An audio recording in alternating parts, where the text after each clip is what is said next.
The history of Abuja Kingdom. As late Professor Abdullah Smith once described the Old Zazzau Kingdom as the southern entrepôts of the Hausa that flourished and got to its peak in the 16th century. Its territories were far-flung and wide to the banks of the rivers Niger and Benue in the south, and this was said to be the greatest expansion exploits of the kingdom during the reign of the legendary Queen Amina. The contribution of the southern territories to the economies of the Hausa state was immeasurable. They served as the source of slaves imported to work and the various sectors of their economies, particularly agriculture, that was the mainstay and preoccupation of the people of these kingdoms up north. Abuja Kingdom, as an offshoot of the Old Zazzau, was both in nature and character a replication of the same Zazzau stock called Zagi, with their rulership who vacated their old capital Zaria at the closing years of the Jihad Wars in 1807. The group was put to flight after the battle that took place between them and their old friends, the Fulani of around Hunkuyi. Both are ruling class, and their courtiers and others ran out, not for fear of any subjugation and obliteration, but to save what was remnant of their values and live to fight another day. And this came in 1892 as the Farua battle. Be that as it may, Abuja Kingdom had sprouted by the end of the third decade of the 19th century. Within these southern territories of Old Zazzau, it came not so much as an aberration, but rather as an extension of the activities of the same rulers now sojourning amidst the same people they were familiar with both politically and economically. This thesis is reinforced when Abuja asserted itself as one of the three independent Hausa kingdoms, others being Argungun and Daura, outside the conquered by the Fulani. The reflection of the Fulani invasion at the Battle of Perurwa is a case in point. Geographically, the area is of mixed vegetation because of its central location between the two climatic zones. This has greatly impacted on the lives of the people, both those autochthonous and the Zagi that came to stay with them.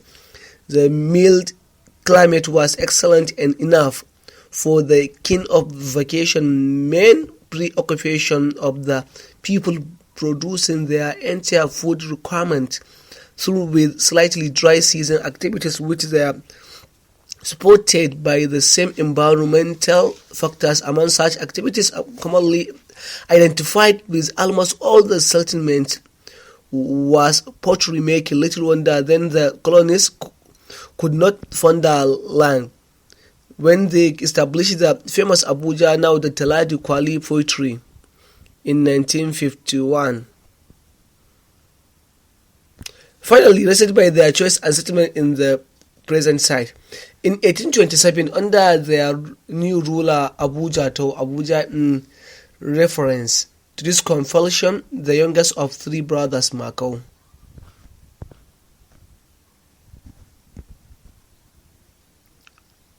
What followed thereafter was a effort of consolidating the gains of their newly established kingdom. By 1851, when the founder of the new kingdom, Abuja, died, the town was fully on its feet without any fear of aggression from any quarters in that direction. Therefore, the gates of the town were thrown open to strangers by the succeeding ruler Abu Kwakwa, whose reign and personal disposition were eulogized and euphemistically called Dogo, the friend of scholars. The reign of Abu Kwakwa was characterized by stable economic growth, with the rising influx of new hands coming to settle in the town. In fact, the period between 1851 and 1877, when the reign, it was said to be the watershed of the kingdom's growth in all spheres of development, as the eulogy depicts Islamic scholars had all found a haven in the new settlement, and their presence impacted greatly on the social life of the people.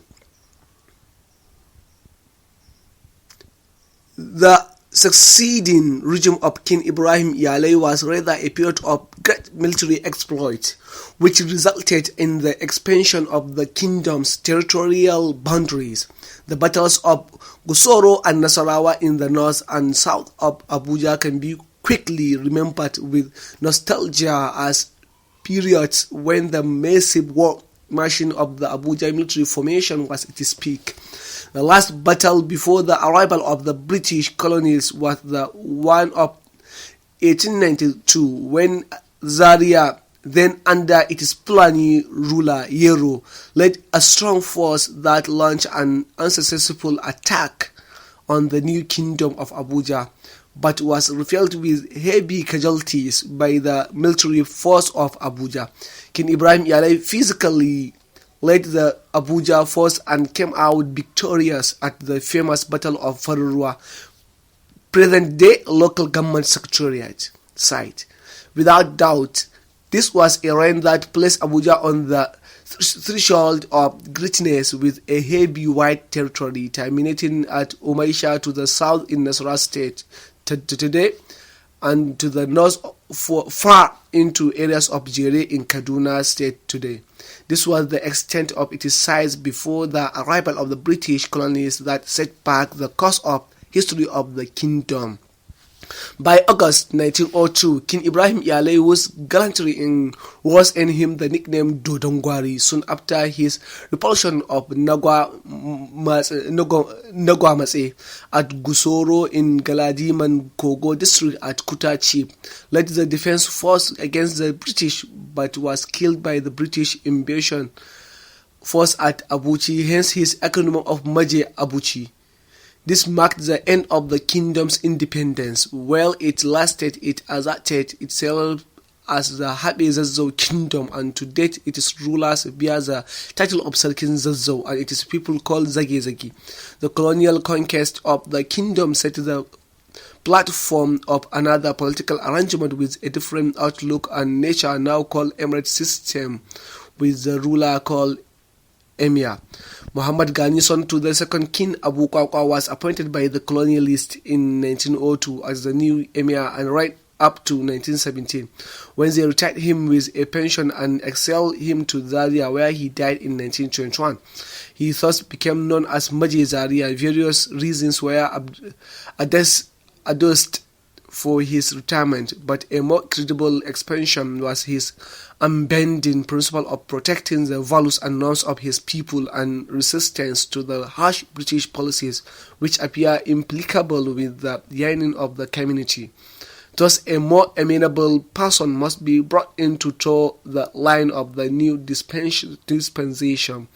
Meanwhile, by 1913, Abuja's territorial areas had been reduced by the colonial government. Areas of Jere went to Zaria, while Toto and Umaisha went to Nasarawa on the simple excuse of Barigandage or slave rights in the southern areas. These were actions which the then government was not ready to hear to or tolerate. In April 1917 saw the installation of Emir Musa Unguli in place of his uncle who had been retired. Musa, the son of Ibrahim Iyalai, reigned between 1917 and 1944. His reign saw what modern writers will call period of great political and social information of the emirate. The first primary school, the Waiki Primary School of today, was opened in 1926 in the town. The school was meant to serve the whole emirate, thus enrollment was all-embracing, with all the village and district areas sending in their wards to learn. Further, by 1926, Abuja Emirate Camp Native Authority was accessed from former Nasarawa province and merged with Niger province, thus forming a division of its own with a junior native authority of Lapai serving as the partner. Emir Musa's great strides in executing most of the policies of the government earned him the King's Medal of the British Empire in the 1930s. Emir Musa died in March 1944 and was succeeded by his nephew Suleiman Barrow, who came as the sixth ruler of Abuja.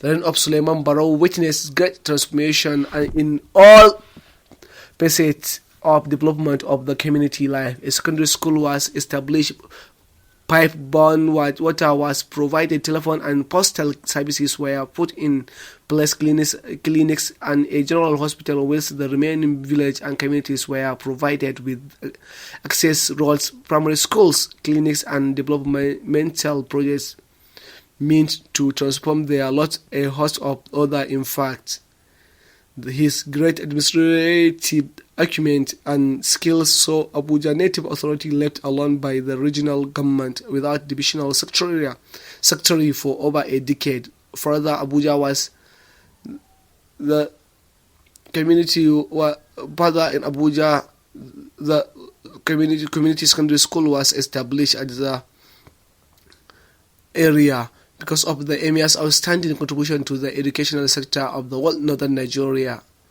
and the school was named Abuja Academy. The new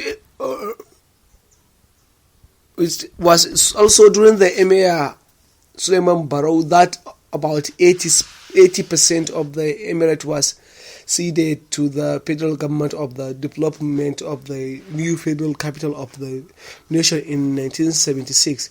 The greater sacrifice was to come barely 3 years later, when in 1972 the name of Abuja was further conceded to the new capital. The Tonkan Emirate had to take a new name of Suleja, a combination of the nickname of the emir during whose reign the development came about. Thus Sule and the last syllable of Ja was taken from the name of the founder of the old kingdom Abuja. Alhaji Suleiman Barrow, the sixth emir of Abuja's demise, was reported on the 14th of June 1979 and was succeeded by his nephew Alhaji Ibrahim Dodo Musa, the new emir, and a very good outing as there was a lot of transformation in the community's economic life. This may not be far from the great influx of people from all nooks of the country coming in to exploit the bounties of the federal capital development project going on then. In fact, not only was the state government doing much to improve the lives of the people, but also the federal government was giving adequate attention to the emirate. This can be seen with the establishment of so many institutions such as the Federal School of Arts and Sciences, now Federal Academy for the Gifted Children. New roads linking Abuja, Lokoja and Kaduna, reconstruction of Mokwa Bida Akonka Road, Abuja, Suleja, and a host of other development with significant contribution by the private sector. The emir died on the 5th of July 1993 and was succeeded by his cousin, the incumbent Malam Muhammad Awal Ibrahim, on the 23rd of September of same year. It is expected that greater strength of development program awaits the community with the clever of the emir now on the throne. Already the township road being expanded and modernized. The entire communities of Suleja Emirate are wishing him a successful, purposeful, peaceful and long reign with all the bounties that may come with the years ahead. The Emirates Sabana area